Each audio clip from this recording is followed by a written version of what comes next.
It is a review of upcoming OTT releasing movies. ఈ వీడియోలో మనం రీసెంట్గా రిలీజ్ అయిన అన్ని థియేటర్ మూవీస్కి అయితే మనం రివ్యూ చేస్తున్నాం. ఇలా రివ్యూ చేస్తున్నాం కాబట్టి మమ్మల్ని ఎంకరేజ్ చేయాలనిపిస్తే మీరు చేయాల్సింది కేవలం ఈ వీడియోకి లైక్ చేసి ఛానల్ సబ్స్క్రైబ్ చేసుకోండి. రీసెంట్గా రిలీజ్ అవుతున్న అన్ని ఓటీటీ మూవీస్ గురించి ఈ వీడియోలో చెప్తాం. కానీ చెప్పాక ఏ మూవీ చూడాలనేది మీ ఇష్టం. వికటకవి ఇది 90s బ్యాక్గ్రౌండ్లో థ్రిల్లర్ స్టోరీ కింద వస్తుంది. జీ5లో నవంబర్ 28న ఈ మూవీని స్ట్రీమింగ్ అయితే చేయబోతున్నారు. ఇంకా మరి చూసాక మీకు ఎలా అనిపించిందో కింద కామెంట్ చేయండి. నేను కూడా దీని మీద రివ్యూ అయితే చేస్తాను. అమరన్ ఇది ఒక రియల్ స్టోరీ.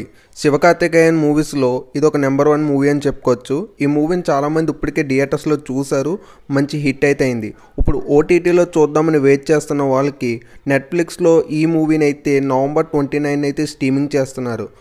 ఈ మూవీ రివ్యూ అయితే మన ఛానల్ అప్లోడ్ చేసాం. ఒకసారి వెళ్ళి చెక్ చేసి చూసి మీకు నచ్చితే ఆ తర్వాత ఈ మూవీ చూడాలో లేదో తెలుసుకోండి.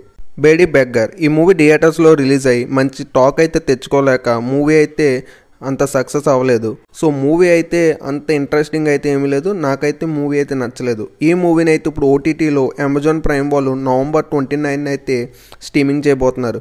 మరి ఇంకా ఈ మూవీ చూసాక మీకు ఎలా అనిపించిందో కింద కామెంట్ చేయండి. లక్కీ భాస్కర్ ఈ మూవీ థియేటర్స్లో రిలీజ్ అయ్యి ఒక మంచి టాక్ అయితే తెచ్చుకుంది.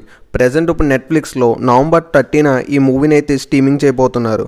మరి ఇంక మూవీ చూడొచ్చు అంటే డెఫినెట్గా చూడొచ్చు, మీ అందరికీ నచ్చుతుంది కూడా. ఈ మూవీ రివ్యూ కూడా చేసాం, మన ఛానల్ అప్లోడ్ చేసాం. వీడియోకి అయితే లైక్ చేయండి. ఆలియా భట్ లేటెస్ట్గా నటించిన మూవీ జిగ్రా ఈ మూవీ థియేటర్స్లో రిలీజ్ అయ్యి అంత సక్సెస్ అవ్వలేక ఇప్పుడు నెట్ఫ్లిక్స్లో డిసెంబర్ 6న అయితే ఈ మూవీ స్ట్రీమింగ్ అవబోతుంది. మరి ఈ మూవీ రివ్యూ కూడా మన ఛానల్ అప్లోడ్ చేసాం. ఒకసారి వెళ్ళి చెక్ చేసి లైక్ చేయండి. వేరే లెవెల్ ఆఫీస్ ఇది ఆహాలో నవంబర్ 28న అయితే స్ట్రీమింగ్ అవబోతుంది. ఇది ఒక కామెడీ వెబ్ సిరీస్ అని చెప్పుకోవచ్చు. మరి చూసాక మీకు ఎలా అనిపిస్తుందో కామెంట్ చేయండి. నేను కూడా దీని మీద రివ్యూ అయితే చేస్తాం. సికిందర్ కా ముగ్దర్ ఇది ఒక నెట్ఫ్లిక్స్లో నవంబర్ 29 అయితే ఈ మూవీ అయితే స్ట్రీమింగ్ అవబోతుంది.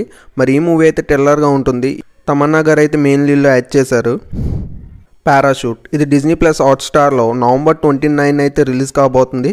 ఇది ఒక ఫ్యామిలీ డ్రామా. ఇంకా మూవీ అయితే చూసాక మీకు ఎలా అనిపించిందో కామెంట్ చేయండి. మేము కూడా దీని మీద రివ్యూ అయితే చేస్తాం.